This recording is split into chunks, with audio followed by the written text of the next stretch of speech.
In the meantime, I'm giving you some questions that we already discussed about. उसी तरह question कुछ discuss कर लेते हैं. So I'm sharing my screen.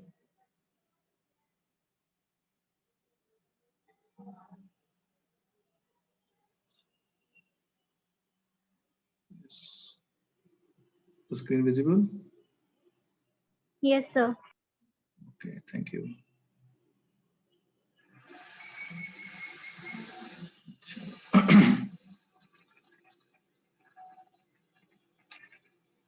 चलिए आज वैसे टॉपिक स्टार्ट करना है वेक्टर स्पेस. तो उससे पहले जब तक स्टूडेंट्स ज्वाइन करते हैं, I am giving you some question. Say that तो जैसे पिछला क्वेश्चन किया था वैसे ही क्वेश्चन कर दे देते हैं अलजेब्रा के अंदर. So the system of equations that you have is x plus 2y plus z is equal to be 3. Second equation is alpha y plus 5z is equal to be 10. And third system equation is 2x plus 7y plus alpha z is equal to be beta, where alpha and beta are real constants. Okay, and the question here is for what values of alpha and beta the system has unique solution,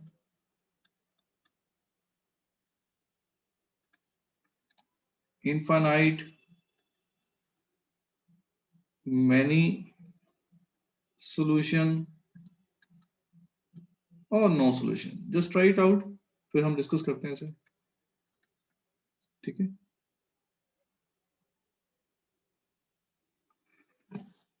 So for what values of alpha and beta the system has a unique solution, no solution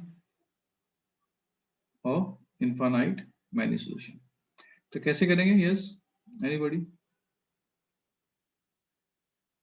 मैं इसका solution की बात करूं तो this is in the form of ax is equal to b, है ना? तो सबसे पहले ऑगमेंटेड मैट्रिक्स निकालोगे इसकी. क्या है ये? 1 2 1 and here we have a 3 0 alpha 5 10 then third 2 7 alpha and beta.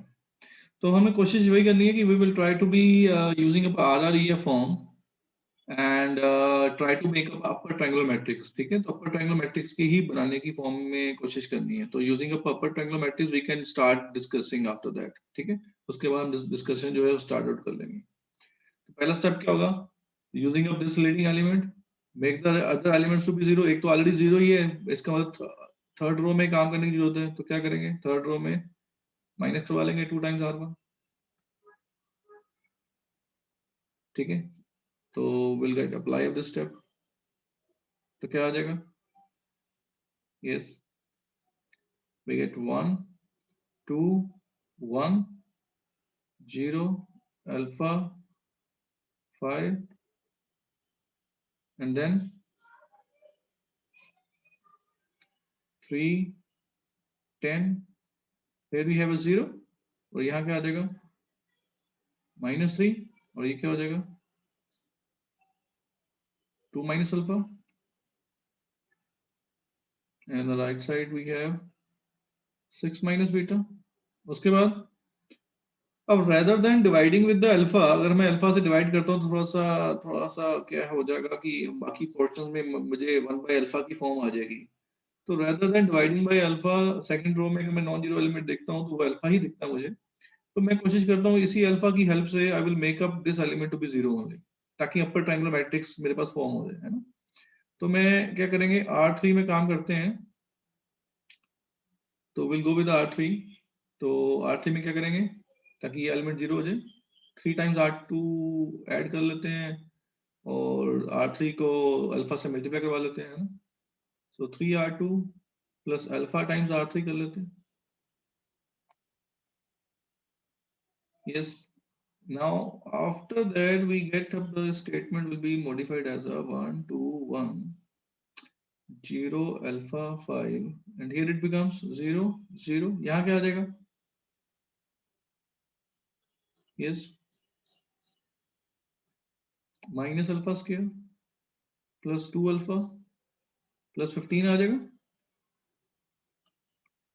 और यहाँ पे 3 10 और ये क्या बन जाएगा 30 plus 6 alpha minus alpha beta.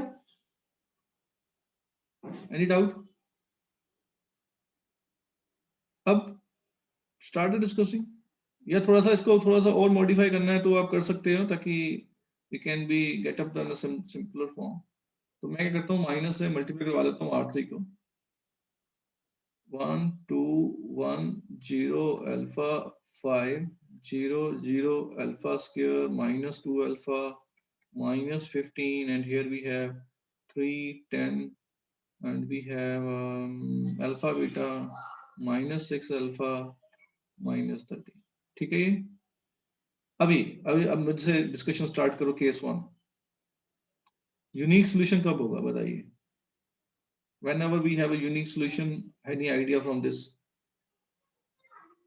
Yeah, कब होगा? सुधा रैंक्स की डिस्कशन के साथ ही डिस्कस कर सकते हैं है ना. कब होगा यूनिक सॉल्यूशन? तो जब रैंक और नंबर ऑफ अननोन्स इक्वल हो. हाँ, जब हमारे पास हमें पता है कि अगर यूनिक सॉल्यूशन तब होता है कि अगर rank of the matrix A is equal to be the rank of the augmented matrix A is to B is equal to be क्या हो number of unknowns हो. अब number of unknowns कितने हैं? 3 है. इसका मतलब ये भी 3 होना चाहिए और ये भी 3 होना चाहिए. इसका मतलब ये जो आपके पास जो मैट्रिक्स A है ये जो आपने फॉर्म की है पर ट्रायंगुलर मैट्रिक्स इसका ये एलिमेंट जो है वो नॉन जीरो होना चाहिए है ना. अगर मैं डिस्कशन करूं तो मेरे पास जो ये एलिमेंट है नॉन जीरो होना चाहिए and over the other element ये एलिमेंट जो है कुछ भी हो सकता है. It can may be other than zero. तो इन दैट केस तो ये केस पॉसिबल है कि if alpha square minus 2 alpha minus 15 is equal to be not equal to be zero ताकि जो रैंक है पूरी मैट्रिक्स का वो 3 रहे है ना. तो इसके फैक्टर्स बना लीजिए. क्या बन जाएंगे फैक्टर्स इसके? Alpha plus 3 into alpha minus 5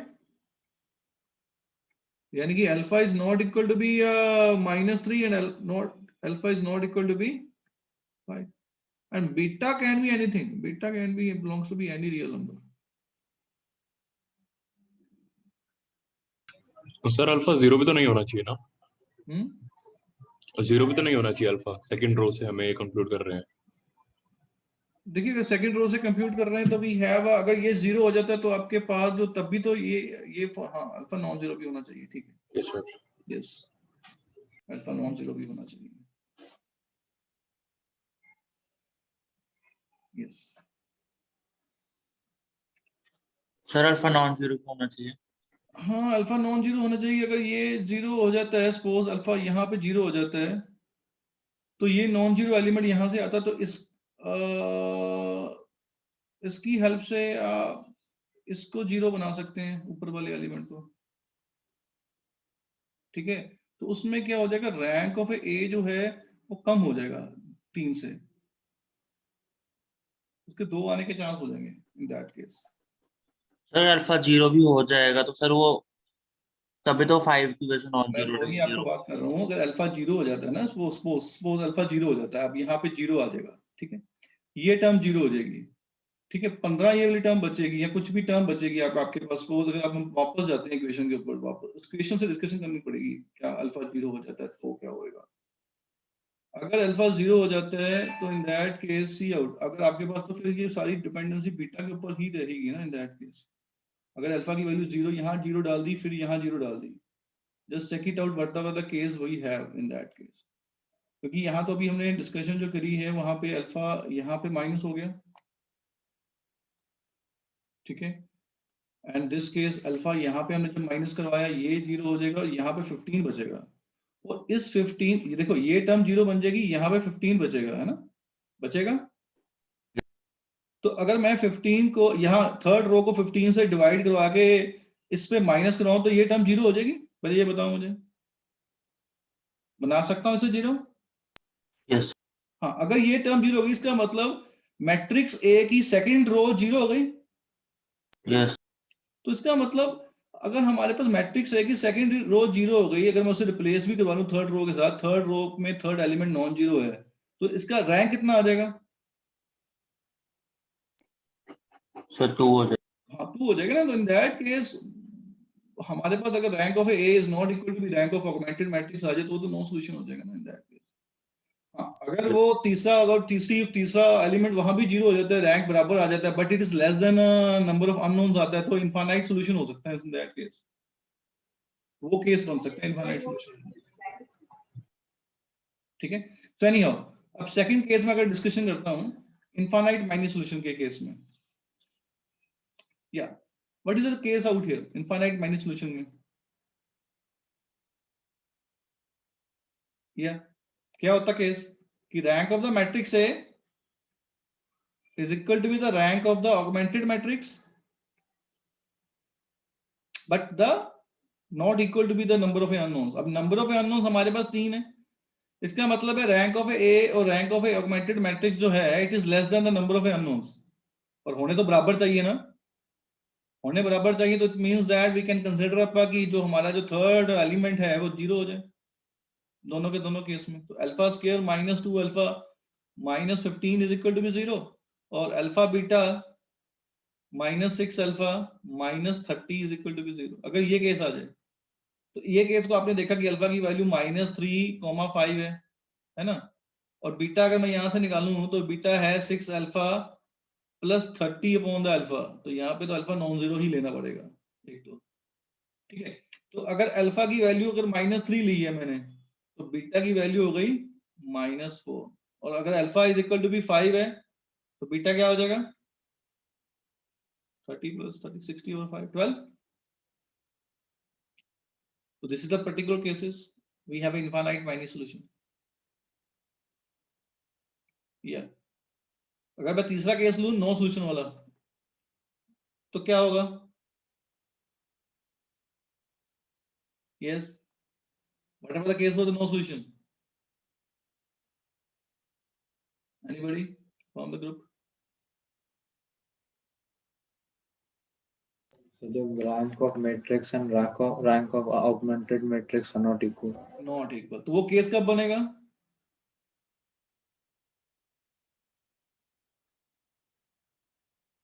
वो केस तब बनेगा अगर जैसे हमने डिस्कशन किया था कि हमारे पास जो फॉर्मेशन है कि ये जो तीसरा वाला एलिमेंट है alpha square -2 alpha -15 is equal to be 0 आ जाए, बट ये जो तीसरा उसका ऑगमेंटेड मैट्रिक्स वाला था alpha beta -6 alpha -30 non zero आ जाए।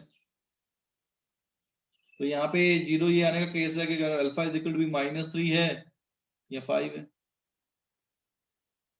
ठीक है, अगर alpha is equal to be -3 है तो in that case beta can not be equal to be -4, और अगर alpha is equal to be 5 है तो beta should not be equal to be 12। So these are the cases that we can discuss। So according to the cases whatever we have, we can discuss for the particular values of alpha and beta the system has a unique solution, infinite solution or a no solution। हाँ जी बेटा please. Sir अगर हम original equations को देखें हाँ तो जो equation लिखी हुई थी अगर उसमें हम अल्फा को 0 पुट कर देते हैं तो z की सीधी वैल्यू 2 निकल जाती है, तो हमारे पास दो वेरिएबल्स x और y बच जाते हैं और दो इक्वेशंस, तो बीटा पे कंस्ट्रेंट लग ही सकता है। अगर अल्फा की वैल्यू अगर हम 0 डाल देते हैं तो ओरिजिनल इक्वेशन पे तो हमारे पास z की सीधी वैल्यू 2 निकल जाती है। यूनिक वाला केस आ जाता है ना फिर। Yes sir. अच्छा फिर निकल आता है, इन दैट केस कैन बी, तो ये केस आपका कंसीडरेबल नहीं होगा इन दैट केस। सी तो हम तो बेसिकली जो कंसीडरेशन आ रखी है, पर रैंक अगर आप फॉर्मेशन में देख रहे हैं तो फॉर्मेशन में जेड की वैल्यू निकल आती है। यस सर, ओरिजिनल इक्वेशन में z की वैल्यू 2 निकल आती है। एक मिनट देख लेते हैं। अगर मैं अल्फा को 0 रखता हूं तो ये टर्म ये 0 हो गई, तो ये टर्म 0 हो गई, यस सर, तो यहाँ हाँ तो सीधी निकल आई इस केस में। ठीक है, इट कैन बी पॉसिबल, ठीक है, तो it can be alpha can be 0। Sir इसे इवन एक्सप्रेशन में इंक्लूड करेंगे? हाँ तो करना ही पड़ेगा इन दैट केस। तो मींस हमारी जो डिस्कशन होगी फिर इसी के बेस पे हुई, यहाँ पे जो यहाँ पे आया, तो ये वाला केस कंसिडरेशन हो जाएगा। तो सर फिर मतलब पता कैसे चलेगा कब इंक्लूड करें कब ना करें, क्योंकि यहाँ से तो सीधा सीधा पता चल रहा है कि अल्फा 0 नहीं होना हाँ, चाहिए। मैं वही कोशिश करने जा रहा हूँ कि यहाँ पे पता क्या हुआ, हमने यहाँ पे अल्फा से डिवाइड नहीं किया, तो अल्फा से डिवाइड करने में आपको पता लग जाएगा इन दैट केस फॉर्मेशन, क्योंकि हमने यूनिटी बना के ही फॉर्मेशन करनी होती है ना जस्ट आ रहा। ठीक है तो सर, वो कंसीडर में आएगा ही आएगा व्हाटएवर द केस हो। ठीक है। ठीक है, वो वहां पे प्रॉब्लम हो सकती है क्योंकि हमने तो सर हमारा मेन मकसद था कि हम सीधी डिस्कशन कर लें यहाँ पे। सर अगर हम अल्फा से डिवाइड करेंगे तो भी कंस्ट्रेंट लग ही जाएगा, alpha should not be equal to 0, क्योंकि 0 से डिवाइड कर दिया तो फिर खेल खत्म। नहीं वो तो इस केस के लिए लग गया ना, in that particular case only, general के लिए नहीं लगा सकते ना। ठीक है, वो कोई that depends upon out there. ठीक है, so this is the cases whatever we have. Okay, so now we discuss about the topic again based upon the linear algebra, in which we have to discuss about the next section, which is the vector space. ठीक है, तो vector space start करने पहले थोड़ी सी preliminaries हम discussion करते हैं। सबसे पहले हम सेट डिफाइन करते हैं। सेट क्या होता है, that you already know about that, कि a well defined collection of objects, है ना, that is called a set. जैसे अगर I consider up 1 2 3 4 and so on, this is a set of natural numbers, है ना। और नेचुरल नंबर्स को हम डिनोट करते हैं इस नोटेशन के साथ। And if I consider up like this way,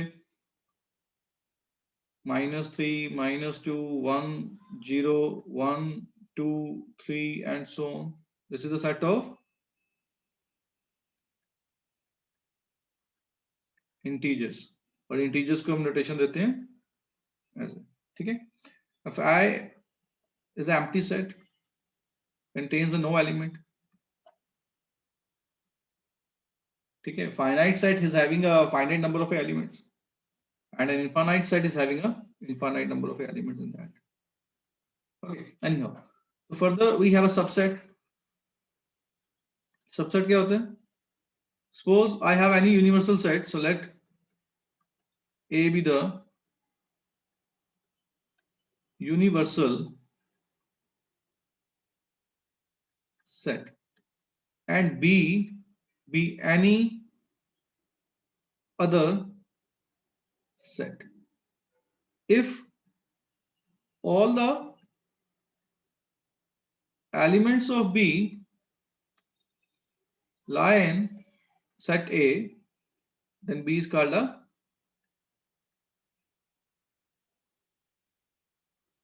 subset of the set A. So you can represent like the B is a subset of a set A, just like the natural numbers is a subset of a integers.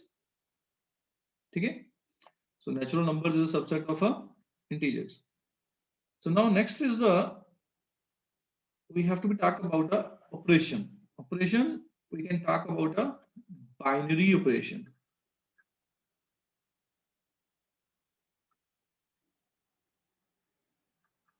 So what do you know about the binary operation? Anybody have any idea? देखिए, एक ऐसा operation जो दो elements के ऊपर लग रहा है, जैसे आप एडिशन करते हैं तो दो एलिमेंट्स के ऊपर लगा रहे हैं, अब वो एलिमेंट जो है दो सेट से हो सकते हैं, तो एक ऐसा ऑपरेशन जो हम दो सेट्स के ऊपर लगा रहे हैं, ठीक है, under some conditions. So that is a binary operation. तो वो operation क्या है? A mapping. तो यहाँ पे मैं binary operation को denote कर रहा हूँ स्टार से, ठीक है? Mapping star from the set A cross A to the set A. तो मैंने एक एलिमेंट पहले वाले A से लिया, दूसरा एलिमेंट दूसरे A से लिया, and then again return back to the A. उसी में वापस आए. Is called a binary operation on the set A. That is, if I consider the two elements from the set A, then and if I apply the binary operation, अगर मैं binary operation apply करता हूं इन दो elements के ऊपर, तो कोई भी तरह का हो सकता है, addition, subtraction, multiplication and so on. It also belongs to a set A. For example, अगर मैं set A को collection of a natural numbers ले लूं, ठीक है? अगर मैं set A को collection of a natural numbers ले लूं और मैं binary operation define करता हूं addition, क्या ये बाइनरी ऑपरेशन है? सबसे पहले मुझे ये बताइए, is the addition a binary operation for the set of a natural numbers? इसका मतलब क्या है कि अगर मैं ए और बी कोई दो एलिमेंट्स लेता हूं सेट ए से, और सेट ए जो है वो मेरा collection of a natural numbers है, तो उनका सम भी सेट ए से होगा. इसका मतलब है, से दैट आई कंसीडर 1 और 2 फ्रॉम द नेचुरल नंबर्स, है ना? तो इनका सम जो है वो भी नेचुरल नंबर है, ठीक है? So you can say that addition is a binary operation on the set of naturals. पर अगर मैं ऑपरेशन लूं सब्ट्रैक्शन का, अगर मैं ऑपरेशन लूं सब्ट्रैक्शन का, तो क्या ये एक बाइनरी ऑपरेशन है over the set of naturals? No sir. No, sir. Subtraction is not a binary operation on the set of naturals. अगर मैं over the reals की बात करूं तो ये है, but over the naturals it is not. Why?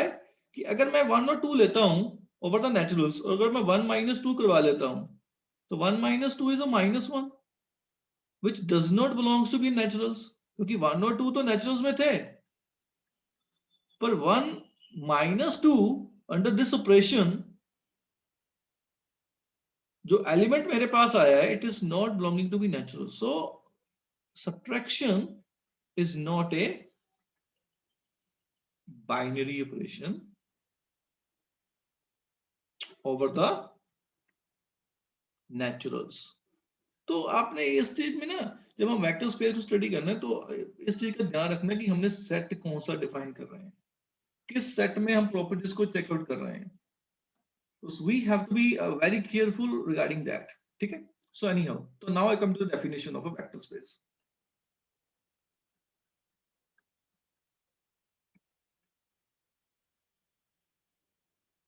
ठीक है?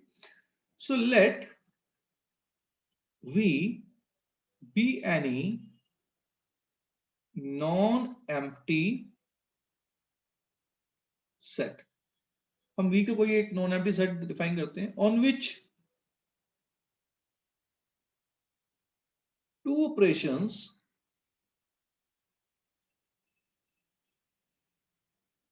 vector addition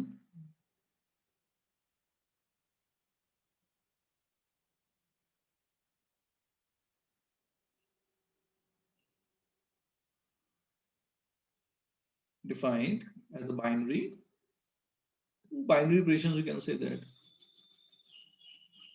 from a set V cross V to V. अब यहाँ पे टू बाइनरी ऑपरेशंस भी कह सकते हैं इसे, क्योंकि डेफिनेशन वही सेटिस्फाई कर रही है. Vector addition and the second operation is a scalar multiplication.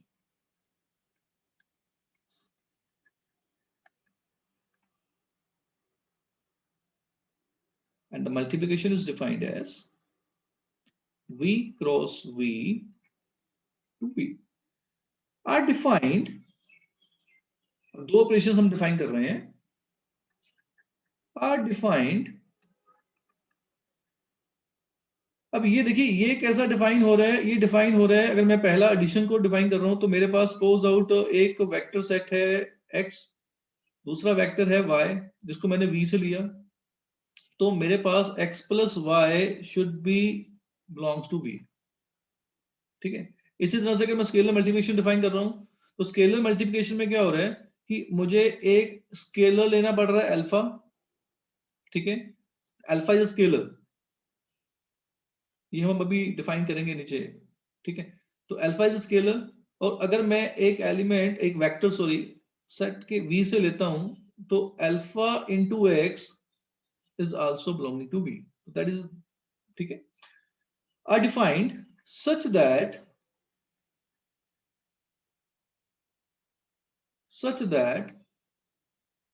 the following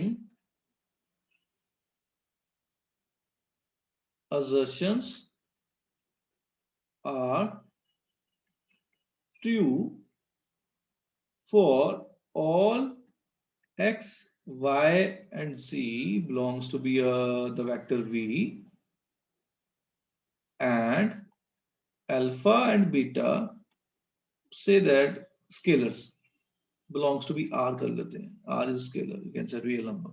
ठीक है, तो पहले कुछ प्रॉपर्टीज यहाँ पे अंडर एडिशन डिफाइन होंगी, कुछ प्रॉपर्टीज यहाँ पे अंडर मल्टीप्लिकेशन डिफाइन होंगी. तो how those properties are being defined up, I am now discussing up those properties. तो अगर कोई भी सेट अगर वो सारी की सारी प्रॉपर्टी सेटिस्फाई करता है तो आप बोलते हो it is a vector space. तो पहली प्रॉपर्टी यही है जो मैंने अभी अंडर एडिशन प्रॉपर्टी को डिफाइन किया था. पहले मैं कुछ प्रॉपर्टीज अंडर एडिशन डिफाइन कर लेते हैं, लाइक कि x plus y belongs to be a set v. इसको हम बोलते हैं क्लोजर प्रॉपर्टी, जिसको आप बाइनरी प्रॉपर्टी भी आपने देखा बाइनरी ऑपरेशन में, है ना. तो it is closed under the addition, so it is a closed under the addition. Second one कि x plus y, और x और y मैं सेट v से ले रहा हूं तो इसलिए मैंने पहले ही नोटेशन दे दिया कि x, y और z जो है सेट v से है, और अल्फा बीटा जो है दे आर स्केलर्स. तो x plus y is equal to be y plus x. This is the commutative property under the addition.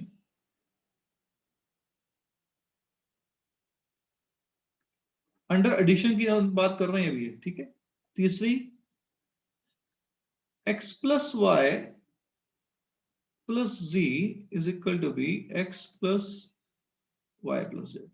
This is the associative property. ठीक है, this is the associative property. Number 4 में there exists a identity element under addition. अब अगर under addition की बात करता हूं तो आइडेंटिटी एलिमेंट का मतलब है अगर मैं अपने वेक्टर में क्या ऐड करूं तो मेरे पास वही वेक्टर दोबारा से आ जाए. तो under addition 0 is the identity element ना. So there exist an element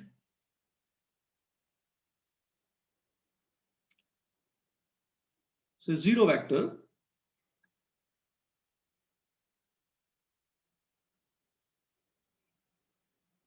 such that x plus 0 is equal to be x, which is equal to be 0 plus. So this is the existence of identity element under addition. ठीक है, this is the fourth property. Next property is the existence of the inverse element. कि अगर मैं अपने vector के अंदर inverse element को add करूं तो मेरे पास यही आइडेंटिटी एलिमेंट फॉर्म हो जाए. For every x belongs to be a vector v, there exists minus of ax belongs to be a v, Minus of x, we can say that y is equal to be minus of ax, such that x plus of minus of this x is equal to be 0, which is the identity element, is equal to be minus of ax plus x. So this property is the existence of a inverse element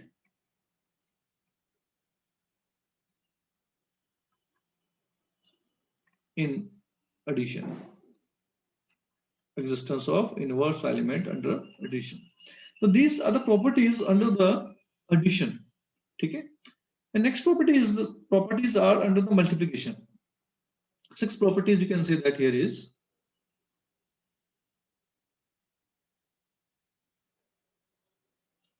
कि मैंने अभी define किया था alpha is any scalar है ना, तो alpha into the x that belongs to be V.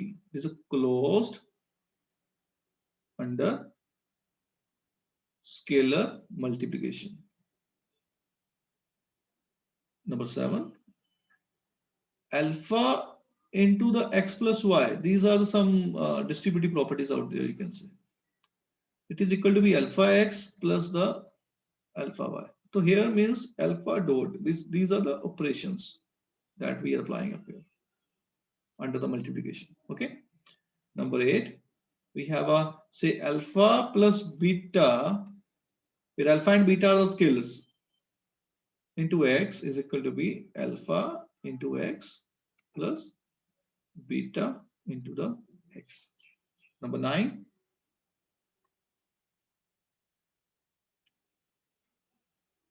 alpha into the beta into the x, it is equal to be alpha beta x is equal to be the beta alpha x.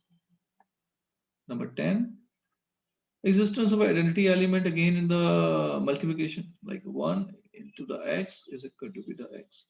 So any set, any non-empty set which satisfy all these properties is a vector space.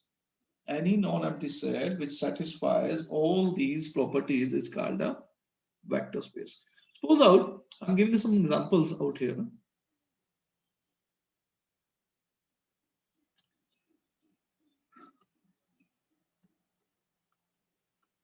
If any of this property is being failing up, that is not a vector space in that case. अब suppose out हम बात करते हैं, let I am talking about a Vn. Vn is said to be a set of n tuples over the R. ठीक है, तो Vn over the R मैं define कर रहा हूँ उसे. Over the R का मतलब over the set of reals. It is being notated as a x1, x2, so on xn, such that this xi belongs to be R. So why मैंने इसकी notation दी है Vn over the R. This is a set of n tuples, or you can say that the n elements over the field R. ठीक है, अगर मैं यहाँ पे Vn में n की वैल्यू 2 ले लूं तो क्या बन जाएगा, सेट ऑफ 2 ट्यूपल्स है ना. अगर मैं V2 ले लूं तो यहाँ क्या बन जाएगा, x1, x2, ऐसे रिप्रेजेंट करेंगे ना इसे, such that the xi belongs to be R. तो इसका मतलब है ये सेट अगर मैं डिफाइन कर रहा हूं तो इसका मतलब है ये सेट कुछ इस तरह से डिफाइन हुआ over the R cross R, है ना. अगर मैं V3 लेता हूं तो क्या मतलब हुआ, set of 3 tuples.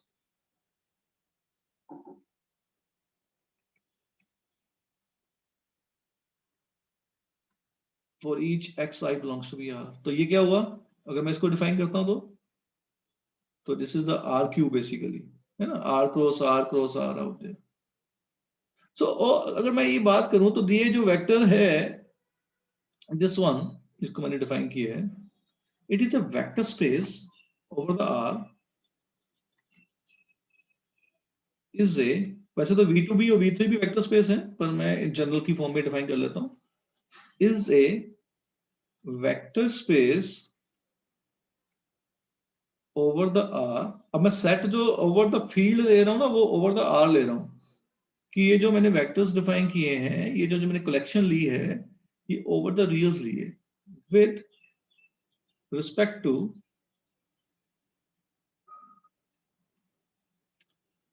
Vector addition,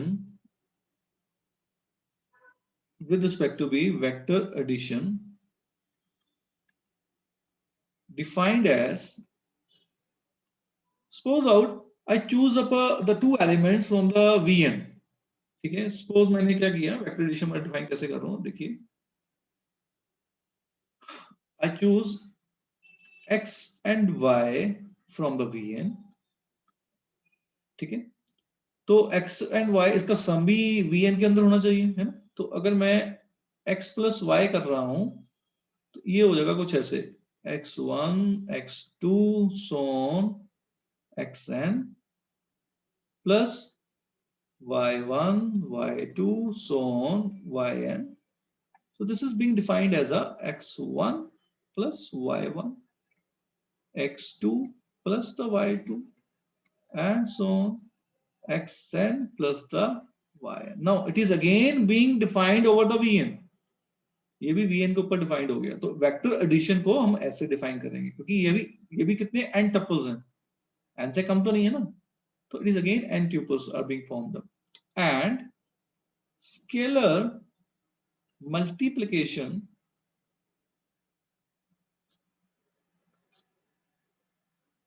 defined as, again I choose the x from vector Vn and alpha is any scalar, ठीक है। तो यहाँ पे मैं ले लेता हूँ अल्फा जो है वो स्केलर है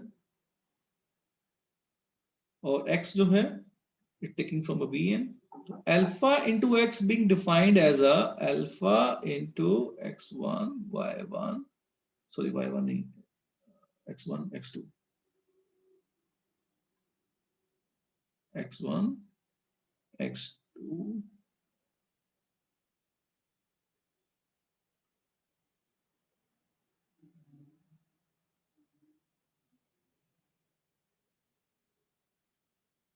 and so on xn, it is equal to be alpha x1 alpha x2 and so on alpha xn, ठीक है। So this is the way we can define up a vector addition and a scalar multiplication over the set of n tuples.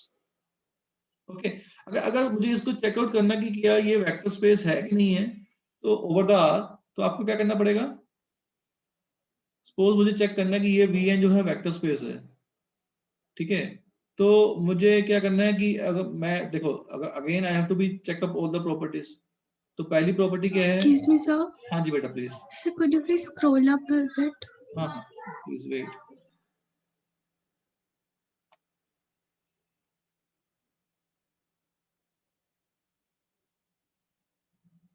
काफी है। Yeah, sir, please. Thank you, sir. पहली property क्या है कि मुझे prove करनी है क्लोजर अंडर द एडिशन। तो अगर आप देखिए क्लोजर अंडर द एडिशन, तो ये डेफिनेशन दे ही रखी है। तो अगर मैं x प्लस वाई करता हूँ तो x plus y where x and y both belongs to be a Vn, x और y मैं दोनों के दोनों Vn से लेता हूँ, ठीक है। तो x प्लस वाई अगर मैं कर रहा हूँ तो x प्लस वाई के दो एलिमेंट तो ये आ गए मेरे पास, तो ये भी Vn के अंदर से ही तो है, पहली प्रॉपर्टी होल्ड कर गई। अब दूसरी प्रॉपर्टी अगर मुझे चेक करनी है which is a commutative property under the addition, और x और y जो हैं they my elements they are under the R। अगर आप डेफिनेशन देखो ना अभी जो मैंने डिफाइन किया है, तो xi yi's क्या है, xi's क्या है, they are belonging to be R। तो उसी प्रॉपर्टीज को यूज करते हुए विल गो विद दैट। तो अगर मैं x प्लस y करता हूं तो ये सीधा डेफिनेशन लग जाएगी। तो ये क्या हो जाएगा, x1 plus y1 comma x2 plus the y2 and so on xn plus the yn। अब ये जो xi's और yi's हैं, हमने बोल रखा है डेफिनेशन के अंदर कि ये xi's और ये जो yi's हैं they are reals, they belonging to be R। अगर ये R में है तो we can say that this is equal to be y1 plus x1 y2 plus x2 and so on yn plus xn। तो इसको फर्क नहीं पड़ेगा। तो this is can be written as the y1 y2 and so on yn plus this can be written as a x1 x2 and so on xn. So this is equal to be y plus x. This is the commutative under the addition. तो property prove हो गई। Similarly you can go with the associative property. अब prove नहीं कर रहा हूं, you can try yourself on the same lines of this one. तो अगर आप एसोसिएटिव प्रॉपर्टी देखेंगे तो वो भी ऐसे ही होल्ड कर जाएगी।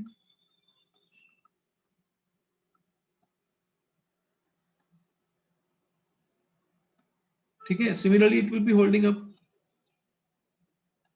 और similarly you can say that अगर मैं एग्जिस्टेंस ऑफ आइडेंटिटी एलिमेंट लूं तो zero is belonging to be R, तो जीरो को मैं लिख सकता हूं ऐसे, तो we can say that x plus 0 vector, so this is equal to be x1 so on xn plus 0 vector means 0 0 and so on 0, having n tuples of a 0, and this can be written as a x1 plus 0 x2 plus 0 and so on xn plus 0, so this can be written as a x1 so on xn which is equal to bx, है ना। तो आपने step wise लिखना है यहाँ पे ऐसे सीधा। पहले तो वेक्टर एडिशन डिफाइन होगा, और x1 plus 0 is x1 and so on xn. So again existence of identity will be there. अब existence of inverse element की बात करेंगे तो x plus of a minus x, this can be, अब ये minus x कैसे define होगा, this is defined like a alpha into x, है ना। तो alpha into x की आपके ऑलरेडी डिफाइन हो रखा है, वो कैसे डिफाइन होगा, x1 x2 so on xn plus minus x1 minus x2 and so on minus xn, and do the vector addition, x1 minus x1 x2 minus x2 and so on xn minus xn, so this becomes equal to be 0 0 and so on 0, which is equal to be 0 vector. On the same lines you can define up all the other properties of a vector space. कौन कौन सी हैं? Similarly you can define alpha into x, this is the by definition. Number 7, the alpha into the x plus y is equal to be alpha x plus the alpha y. Similarly alpha plus beta into the x is equal to be क्या होगा, alpha x plus beta x, or alpha into beta into x is equal to be alpha into beta x, and number 10 1 into x is equal to be x. So Vn is a vector space over the R. ठीक है। अब अगर मैं इसकी कुछ standard examples लूं, under what conditions we can talk about standard example of vector space, example तो यही होगी Vn under this vector addition and multiplication जो हमने अभी डिफाइन किया है वो वेक्टर स्पेस है। तो अच्छा, इसके अलावा अगर मैं अब क्वेश्चन दे रहा हूं आपको मैं, ठीक है, अगर मैं सेट ऑफ पॉलिनोमियल्स ले लूं, set of polynomials of degree less than equal to be n, suppose that मैं ले लेता हूं px is equal to be a0 plus a1x plus so on an x power n such that ai belongs to br, ठीक है। एक मैं ये ले लेता हूं, this is the set of all polynomials of degree less than or equal to n, ठीक है। एक मैं ले लेता हूं लेस देन और इक्वल टू बी n, ये pn लिखा मैंने pn, इसकी रिप्रेजेंटेशन कुछ ऐसे रहती है बुक्स में, अगर आप देखेंगे तो it will be represented like, एक ऐसी लाइन होगी सीधी, उसके बाद ऐसी टेढ़ी, देन ऐसे, it's like a pn, the set of polynomials of degree less than or equal to be n, ठीक है। तो अगर एक ये ले लेता हूं, सपोज दूसरा सेट में ले लेता हूं, सेट ए ले लेता हूं, तो आपको पर्टिकुलर नोटेशंस में कई बार प्रॉब्लम आती है स्टूडेंट्स को पढ़ने में। सपोज सेट ए में ले लेता हूं, अच्छा इसकी पहले मैं वेक्टर एडिशन मल्टीप्लिकेशन डिफाइन करता हूं। सपोज तो अगर मैं इसकी वेक्टर एडिशन और मल्टीप्लिकेशन डिफाइन करूं, सपोज आउट वेक्टर एडिशन में यहां पे लेता हूं